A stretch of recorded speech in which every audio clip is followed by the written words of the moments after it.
Hi everybody, and welcome back to Couch Surfing with the Surfagettes. We thought that we would try something a little bit different and talk about some of the vinyl in our record collections.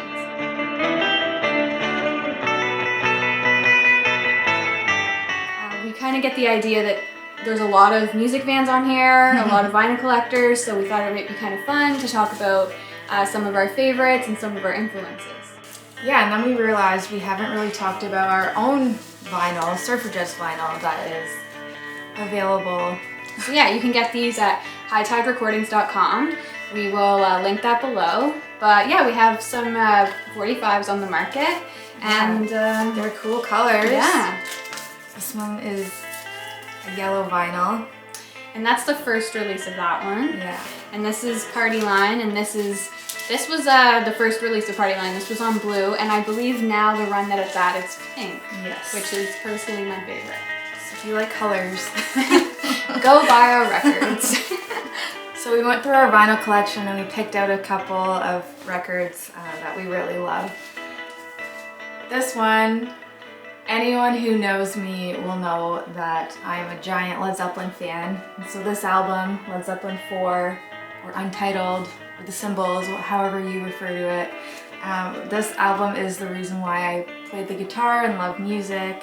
I first heard it and I just became obsessed with wanting to learn guitar.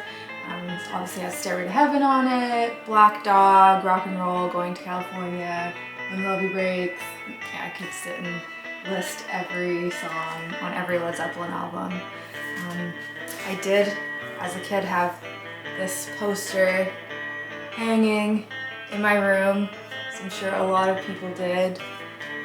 Yeah, so this is the album that is responsible for my guitar playing and my love of music. So for my first pick, I'm going with Herb Alpert and the Tijuana Brass Whipped Cream. And now for people who know me, this will be no surprise either. I have loved this album since I was a small child. I actually found it in my grandma's attic, and who could resist this cover? So I remember putting it on and just falling in love with the happy music that I found on this album. And then yeah, it's followed me into adulthood, and I still love it. I still listen to it, and I actually dressed up as this album cover for Halloween. And yeah, it's just to show my love and appreciation for Herb Alpert. So my next pick is A Hard Day's Night by the Beatles. I love the Beatles. I love this record in particular.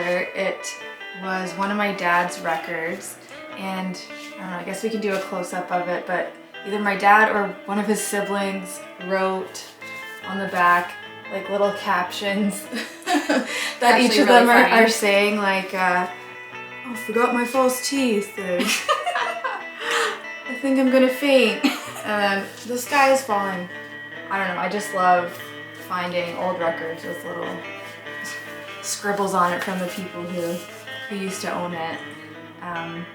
Yeah, I love the Beatles. They are possibly my second favorite next to Led Zeppelin. Yeah, I think that's part of the charm of like old records. It's Yeah. having like little notes written on them, or it's like people would take their records to a party and want to make sure that no one took off with theirs, so they put their name on them. Alright, so next up I have Signs and Signifiers by J.D. McPherson. This is probably my all-time favorite new band. They are the best live band. I love seeing them. They are the nicest guys. We've had the pleasure of meeting them and playing. We played a couple festivals on the same bill. At least. Yeah. It was Nashville Boogie. They played at Nashville. Oh, yes. Yeah. It wasn't the same night, but still, it still counts, okay?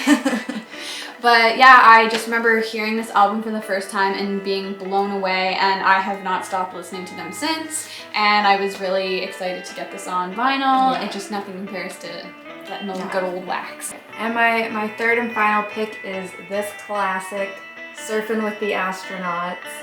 I'm sure many of you recognize this album. I just happened to find this in a record store in Toronto. It was literally in the A miscellaneous section. It was the first one in that row, so obviously I had to buy it. Yeah, it has all the classics, Baja, you know, Kook and Bonsai Pipeline. Yeah, and I'm gonna There's just controversy add about which one's Yeah. which. Yeah, I think there was a misprint on that album. We do Bonsai Pipeline in our set, and actually it's the on- B-side. Yeah, it's the B-side on Ohalewa Hustle. Yeah. 45. I will add that I've been looking for astronauts records forever, and she's found like 4. Yeah, So I don't know why they just keep appearing in my life. If I keep finding them, I wish it's I had that awesome. problem. No complaints. Yeah. So my last pick for today is the Music Machine, which is a 60s psychedelic band, which unfortunately I feel like has kind of been overlooked from that time period. A lot of people I've talked to about this have never heard of the Music Machine. It's fronted by a guy named Sean Bonnewell, and I love this album. I can't even remember how I stumbled upon them. It was a weird series of events that brought them to my attention, but I'm so glad that they did because I love this band so much, and I believe that Tom Petty also loved this band. He played them on his radio station a lot, and I was lucky enough to stumble on this record in Cleveland, and it was one of the happiest days of my life. So I'm just so lucky I get to own it, and honestly, check them out if you haven't heard them before. They're great.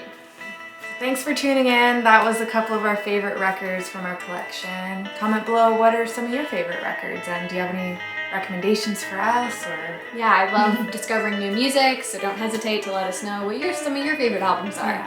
Thanks for watching. See you next time. Bye!